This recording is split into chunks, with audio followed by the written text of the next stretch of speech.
Everybody, welcome to Each Other News. I've got a bit of a treat for you. We've got Craig Bell. He's the CEO of a company called Onit, and he's been quite a while in the industry. Transformed over to an MSP and doing cybersecurity and AI now, and we'll want to find out what's going on, like his journey. Craig, welcome. How are you? Oh, thanks so much for having me. It's a great pleasure to be here, Julian. I love the stories, man, and the journeys of MSPs and how they've done. Could you give us a bit of a quick background and how you got to where you are in 2025? Yeah, for sure. So my journey goes back a long way. I'm an old dude in this space, it seems. So in 1988, this company originally started as an office equipment supplier. In '99, we started an IT division, and that IT division really sat there sort of as a mechanism to sell copiers for a very long time. I've often referred to it as a corporate side hustle.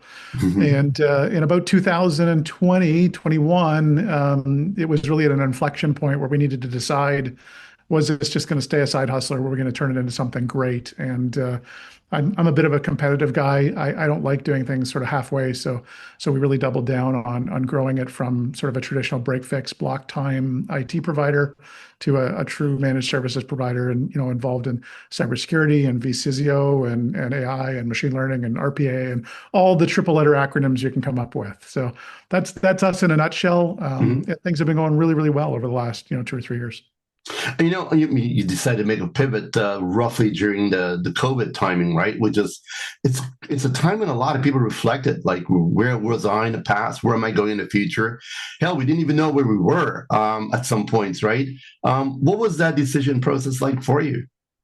Well, I think you touched on it. I think during COVID, I used to joke that there wasn't much business to work on, so it gave us a lot of time to work on the business, and that obviously is a little bit different. I mean, in the IT sector, as we all know, hardware sales were through the roof, trying to migrate people to home, all those kinds of things, and we sort of stepped back and realized that although we'd done some really good work with some of our customers that were a little more forward thinking in terms of having voice IP and all the things turned on that they could just go work from home. We also recognize a lot of our customers weren't there. And I'm a real outcome-based guy. I'm not a technical, if you want to talk about how to configure a VMware vSAN, I am not your dude. I really focus on business outcome and realized we needed to help clients secure their futures by bringing them into at least the current century. Look, Craig, today it's all about outcomes, right? So you're right on point, right? So tell me a little bit about your company today. You do a little bit of cybersecurity, of course, and AI. And what's your thoughts on how the industry is today? Oh, I think the industry is in an inflection point. I talked a little bit about the copier business. We still run a copier business, and the similarities between the copier business in the mid '90s, as far as an industry goes, and the MSP space today are really scary similar.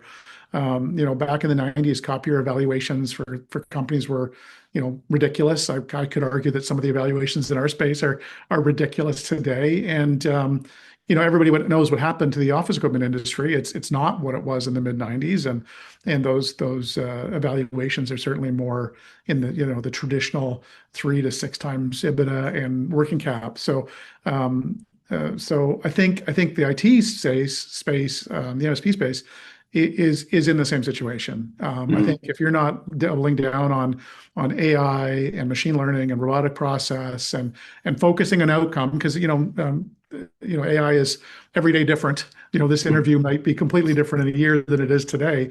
But if you're sticking your head in the sand and focused on, AI is going to be the Terminator and Skynet, and therefore we're not going to talk about it, I think you're doing yourself and your clients a disservice. I think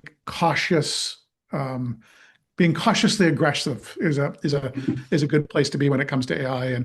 And I did a presentation to a client last week. We've been using it for years. If you've listened to the DJ on Spotify or ever watched a "We think you might like this" suggestion on Netflix, we've been using it. So to not utilize it moving forward to deliver outcomes both inside your MSP and your clients, I think you're walking past a lot of opportunity. Yeah, it just got a feeling though that the algorithm era, of AI is sort of transitioned into this thing that we all thought was way down the road, and every couple of weeks it just seems to, like, what? I didn't know it could do that now. And now it's like, yeah, it's probably going to do that too. And then now we're getting kind of like comfortably numb in terms of, what this thing can produce. What's your thoughts on how fast this darn thing is progressing? Oh, I think it's going to continue to ratchet up. Mm, I happened to be with Matt Lee last week with a PAX 8 event, and he made a great analogy about AI and the Industrial Revolution. And I won't quote exactly, but essentially what he said is a lot of people died and lost limbs in the Industrial Revolution. But would you go back to not having cars, not having machines in factories, not being able to have the things you like that the Industrial Revolution produced? I think AI is the same today. I think it's a very turbulent time. mm. Cars were designed. I think the first car was built in the late 1800s, and seatbelts were patented in 1950. So I think we're in a very similar spot where every day there's a new model, there's a new language. Today there was a big announcement about an MCP problem and security, and so I think there's going to be some challenges. Uh, Mm. However, it's coming. So to ignore it and not be No, it would be prepared to silly. leverage it. Yeah. And even in the seatbelt game, they realized in the late 2000s, mid 2000s, that they weren't really even doing, what can I say, the way the crash test dummies were all but male bodies and body weight. So they didn't even account for women yet. So they were still adjusting the engines on the fly. I mean, it takes a while, but we need to get up there because a lot of people are flying AI, and it's a little bit different in that apparently, Craig, there's no delete key on AI, and so you got to be careful how you play with it. So it will burn you if you don't play with it right, right? Oh, for sure. I think you've got to do it in a conservatively aggressive fashion. Like I think sticking your head in the sand is just a mistake. It's coming. Mm, Any business leader that thinks their staff aren't going to use AI, in my opinion, is wrong. I think mm, they're going to, and if you don't provide guardrails and the tools and acceptable policies, what you're going to find is shadow IT on steroids. mm. It's not about Yeah. sticking a printer under a desk anymore. It's going, which model is some employee uploading your confidential data to with no guardrails? And Mm, as those of us in the IT sector that understand more than maybe your average business owner, it's our job to kind of guide them as best we can. And also it's our job to recognize that this is an incredibly dynamic environment.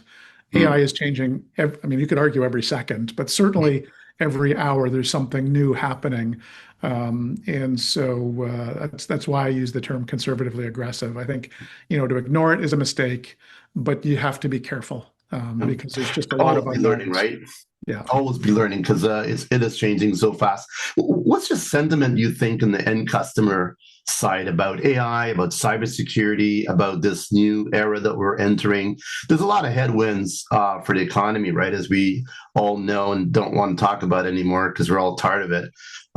But there are those things, and we need to figure out how to navigate this complexity that we're this. I don't want to say new world order, but new game. It seems the rules just got changed overnight on us.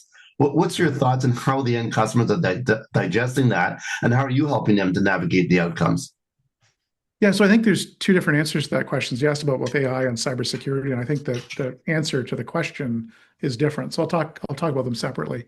We actually just did a large poll with a bunch of our large customers around AI use and their end staff, and it was really surprising to me and not surprising, I guess, and the results that we got around the customers, end user customers, concerns or hopes for AI. And of course we get things like job reduction fears and also enablement hopes around AI. So I think the AI thing is there is a very broad perspective of what it could be and could mean at the end user seat, at the people seat. Mhm. And I don't think that's really that surprising. I think there's the early adopters, the people that bought the very first iPhone, and the people that are, drag Blackberries until they couldn't anymore. So I think AI is very similar, and our job, in my opinion, is to help deliver business outcome with the use of the tools that are out there. So whether that be helping automate account payable processes to make people's orders to cash way faster, that clearly has a deliverable outcome. but to be careful. And on cyber, I think it's different. I think it's at a different stage today. I think there's a recognition that it has to be in place. I think that people think it's a bit of a pain in the butt, to be honest. I often tell people, well, it used to be, I can remember, I'm old enough to remember all the arguments about when the seatbelt laws came in.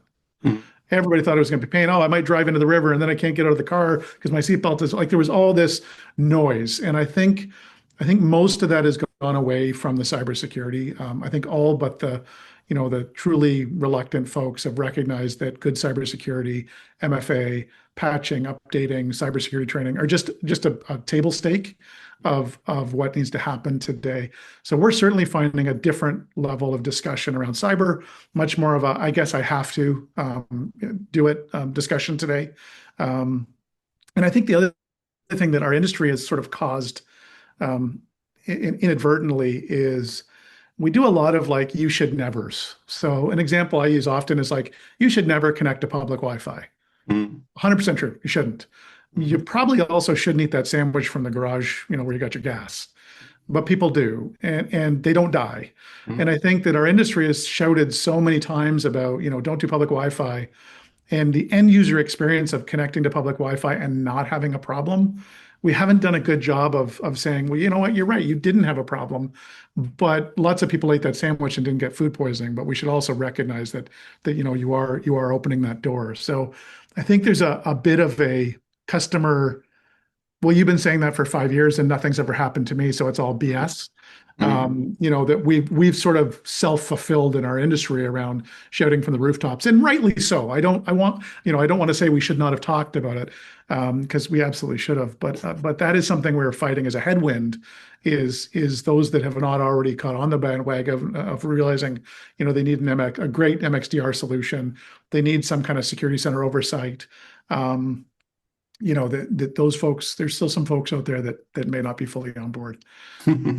Well, look, man, it's a striking that balance, all right? And you can't convince people to do things that they just don't believe in, and it's an experience. And the one thing I've seen for sure is that when someone does get breached, right, then, oh my goodness, the budget's available to do just about anything. But it's like anything else, unless you actually get that heart attack, my friend. You'll or keep, somebody near you does. yeah, you'll keep doing what you want to do, right? So when you look at the sentiments of your companies today with investing in technology, are you seeing it up? Are you seeing it down? Are you seeing it similar? What's the future of it? I would say it's similar and up, but looking for ways to make it go down. I think you touched on a little bit the current, economics and geopolitical stuff has got any attuned business owner wary. But there's a recognition that, cyber investments need to continue, and that AI investments have huge potential outcomes. And quite honestly, a fear that if they don't invest, that their competitor will, and be able to leapfrog them. So, given that those things, we are seeing, a little bit more drag on clients potentially upgrading that laptop that they bought in 2021. So I don't think the budgets themselves have grown all that much, but where the investments are happening has shifted for sure. Yeah, maybe they parked some, but at some point, I mean, we're moving into this future pretty rapidly. I guess unlike all technologies, it's going much faster than we all anticipated. And one saying that I kind of like is the fact that, what are you building today that's going to be relevant in an AI future? And if you don't have something in that space, well, then you have nothing in that space, right? That's a great lens to look through at for sure. Yeah. What are you seeing? I mean, I know there's some things people talk about, you're using AI as an end customer, but you don't see the results, et cetera, et cetera. Some people are seeing the results. In your lens, when you see people, the end customers using AI, are you seeing them getting positive results, or are you seeing them getting like, this is not ready yet? Like, what's the outcomes you're seeing? So I see both, but I think it has more to do with how the client approaches AI. So if you approach it from a lens of trying to solve a specific problem, we're seeing some great results. We do a lot of work in accountancy, for example. There are some great tools around tax research, available from that sector that deliver tremendous value to end clients. I think if you just do AI because everybody else is, and you don't have a plan, Mm, that's where we see a lot of negatives. And I've seen some numbers, I'm sure you have too, where I think it was 6 weeks ago or so, the number came out that 95% of AI investments in enterprise in the US have failed. mm, Well, I can't dispute that fact, but what I am seeing is that those that develop a plan around the deployment of AI are generally finding positive outcomes. mm, Now, it doesn't mean the first tool they pick or the first process they pick works, but I don't think it's any different than, I mean, you wouldn't just go hire an employee without a plan. mm, And I hope you wouldn't. If mm, you do, that's maybe a different discussion. But you have to think of AI as the same thing. As like you need to determine if you're just using it to help you write emails. Yeah, it's fine. I don't know that it delivers a whole bunch of business value for that. I think we're all pretty attuned to looking at a LinkedIn post and going, hmm, that's in it, AI today's digital written. age and rocket ships and emojis, like, you can pick it out pretty quickly. Yeah. Um, but I think, especially around the RAG, the research augmented side, there's deliverables today Mm, available to clients. And then I think we're going to see more and more industry specific AI solutions that delivered great outcomes. I mean, I think it's a lot like cloud. When mm, cloud was first launched, I'm sure you and I are similar of age. You remember, mm, there was this whole noise about cloud, and everybody wanted a piece of it. But in my opinion, it wasn't really until kind of the Dropbox era where the cloud delivered a very specific business outcome, mm, and that's when it took off. And I think AI has got more legs than perhaps that particular moment in time. But I think what end users are looking for is a specific tool with a specific business outcome. mm. And I would anybody listening to this focus on outcome. Like outcomes beat acronyms every time. Absolutely. And look, I mean, I actually have a beef with the MIT study. First of all, they only polled with 50 companies. Yeah. And so, yeah, right, great. Let's all just change our world because you talked to 50 companies. Yeah. That's a very tiny sample. And I've seen like gazillions of companies get great benefits out of AI. As a matter of fact, MSPs typically tell me that there are between 20 to 30% productivity gains in just what they're using. Oh, It, internally, we're seeing massive benefits for sure. And yeah. and and and not just in terms of efficiency, but in terms of information. The Mhm. ability to bring issues to the surface that it might have taken a human an extra week to figure out. And I'm not talking about security things. I'm more talking about pattern things. Like, oh, Mhm. we're seeming to be having an uptick in issues on this version of this app. Mhm. That it would have taken a person historically to go, man, I'm doing a lot more tickets about this thing. Mhm. So yeah, I think we're using it internally for sure, in triage and analysis. Clearly not uploading any client-specific identifiable data, but certainly applying it inside our environment to make sure that we're doing things that we can improve on for sure. Early days, my friends. I'd like to give you the last word here, Craig. If you're in this industry and you're doing a fantastic job in it, any advice for the industry, for vendors, for distributors, for MSPs, for anybody that you think that you could help them, do a little bit better in the outcome game? Yeah, I listen to your customers. Mm, Focus on outcomes. I think um, the number of things I've seen over the years where there's a product that's built because it's really cool, that doesn't necessarily deliver a specific outcome. Focus on what your clients' challenges are, what their problems are, and build from there. It's really easy to spend a lot of money on cool stuff. mm. Make sure it's going to give you something back, and that's clearly very broad advice, but it's my guiding principle. We don't introduce anything here that the clients haven't said this is a problem I have that I need solved. It's good advice, my friend. And for vendors, hey, channel partners are your customers, and distributors, hey, channel partners are your customers. So make sure Yeah. you don't go too far down that rabbit hole and serve the community that serves you. For Um, sure. Yeah, we are the end customer in a lot of ways. And sometimes, you've seen it, I'm sure, too, Julie, in the past. Sometimes they forget who the customer is. And, those of us in the channel, I think the channel's great. We're really helpful to each other. but sometimes people forget who the customer is. We have choices too, right?